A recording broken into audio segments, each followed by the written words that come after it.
હો મારી વાલી આજે કઈ હાડીમાં જગમગ જગમગ થાય છે ને ભાઈ. હે શું છે આજે?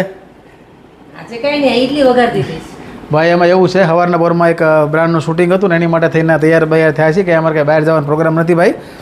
પણ આમ જુઓ આ બધી બૈરાઓ કેવો ઉપયોગ કરે ને કે વસ્તુ કોઈ વેસ્ટ ન જાવ. ઉપયોગની બચત કરીએ છીએ અમે. હા ઓકે ઓકે, બચત બચત બચત. આ ગઈકાલે ઇડલી બનાવી હતી એને અત્યારે વઘારી નાખી. કંઈક નવીન કરી દીધું. હા એનું ઈ નો લાગે તમને. હા નવીન કરી દીધું. આ રોટલીનું શાક છે. તો કે રોટલીનું શાક મને બહુ ભાવે એટલે આપણને કંઈ વાંધો નથી. કોને કોને ભાવે પાછું કહેજો.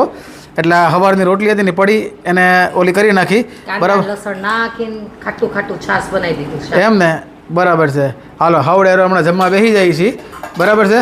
અને જમવા બેઠા બેઠા છે ને એક સરસ મજાના ન્યૂઝ પણ તમને આપી દઉં. બરાબર છે ભાઈ. લગભગ બધાને ખબર હશે કે અમદાવાદની પાસે ભવ્યાતિ ભવ્ય આ ઉમિયામાનું જે મંદિર છે બનવા જઈ રહ્યું છે. ખરેખર ખૂબ જ ભવ્ય મંદિર છે.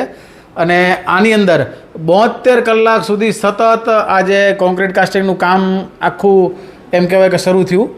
અને 72 કલાક સુધી 3600 ટન સિમેન્ટ, આપણે જે ગૌતમભાઈ અદાણી છે એનું અદાણી સિમેન્ટ છે ને એના દ્વારા 3600 ટન સિમેન્ટ, 600 જેટલા કારીગરો એમ કહેવાય કે દિવસ રાત એક કરી નાખીને મા ઉમિયાની કૃપા હોય ત્યાં કોઈ કામ અશક્ય છે જ નહીં. સરસ મજાનું કામ પાર પડી ગયું. 3 દિવસ સુધી આ બધું કામ ચાલ્યું. બરાબર છે. અને આ પાર પડી ગયું છે એટલે જેટલા પણ મા ઉમિયાના ભક્તો હોય ને એની માટે તો બહુ ખુશખબરી છે. લોકો તમને આ વાતની ખબર જ હશે, પણ જેને ન ખબર હોય ને એને જરાક અમે કહી દઈએ. બાકી ખાસ આ વિડીયોની અંદર જય મા ઉમિયા લખજો. અને તમે જુઓ આ લગભગ 1551 જેટલા પિલર છે ને કેવડું મોટું આ બધાને સિમેન્ટથી આખું ભર્યું છે. એટલે બહુ જોરદાર અને ભવ્ય કામ કર્યું છે ભાઈ. એટલે ચોક્કસથી કમેન્ટમાં માં જય ઉમિયા લખજો. બધાને લાઇક કરી દેજો, શેર કરી દેજો. અને મારા દેશી વ્લોગ જોવાને મજા આવતી હોય તો પછી ફોલો કરી દેજો. બરાબર ને? જોવો તો ખરા ભાઈ, ભવ્ય હતી. આપણે તો વાટ જોઈ છે ક્યારે મંદિર બને ક્યારે દર્શન કરવા જાય. શું કેવું વાલી?